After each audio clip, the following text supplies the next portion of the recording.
জি, আসসালামু আলাইকুম আপু। আপনি হচ্ছে একটা প্রোডাক্ট অর্ডার করেছিলেন। তো আপনাকে ডেলিভারি ম্যান বিগত 2 দিন ধরে আপনার বাসায় যাচ্ছে, আপনাকে কল দিচ্ছে। আপনার কোনো সমস্যা থাকলে তো আপনি আমাকে একটু কাইন্ডলি জানাবেন। কিন্তু 2 দিন ধরে কেন ফোন বন্ধ মারাচ্ছেন আপু? হ্যাঁ, ফোন বন্ধ মারাতে মন চাইলে কেন অর্ডার করেন? আপনি এত টাকা, আপনি 100 টাকা প্রোডাক্টের জন্য ডেলিভারি চার্জ 120 টাকা তো ক্যাশ অন ডেলিভারি দিয়ে দিবেন। আপনি কি যে বললাম যে না আপু আপনার, আমি তো জানি আপনাদের মতো কিছু আছে যারা হচ্ছে প্রোডাক্ট নিবে না, শুধুই শুধু মজা নেয়।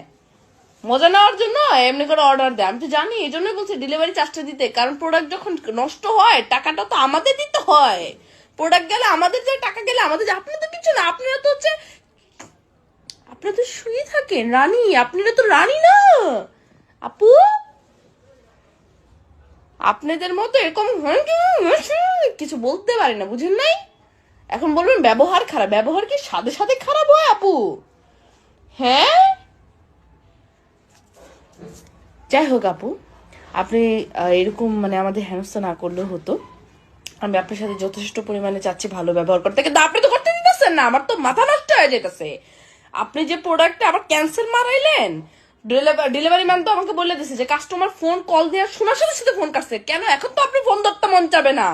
এখন কেন ফোন ধরবেন? আপনার তো মানে আপনি তো একটা সার্কাস খেলা দেখেন, আপনি তো একটা সার্কাস আলা মহিলা খেলা দেখেন, আপনি বুঝেন নাই? যাই হোক আপু, আপনার আর এখান থেকে পারচেস করতে হবে না। আর এরকম ছেঁচড়ামি আপনার না করলেও হতো। আপনাদের মতো মানুষরা প্রোডাক্ট অর্ডার দিবেন, মানে আপনারা ক্যাশ অন ডেলিভারি তো মানে শুনে লাফান। লাফাই দিলে ঠিক আছে লাফান, কিন্তু টাকাটা তো দিবেন। ডেলিভারি চার্জ আপনার আগে দিতে, একটা অগ্রিম 1 টাকাও দিব না। তাহলে এখন কি হয়েছে আপনার? আবার এত হেনস্থা, মানে যেখানে আমি ভিডিওর মধ্যে কথা বলি তারপরও রিয়েল পিক দেন, রিয়েল পিক দেন। কেন এখানে কি ফেক পিক দেওয়া থাকে? এআই পিক দেওয়া থাকে নাকি? আউল মহিলা। যাই হোক, আসসালামু আলাইকুম আপু।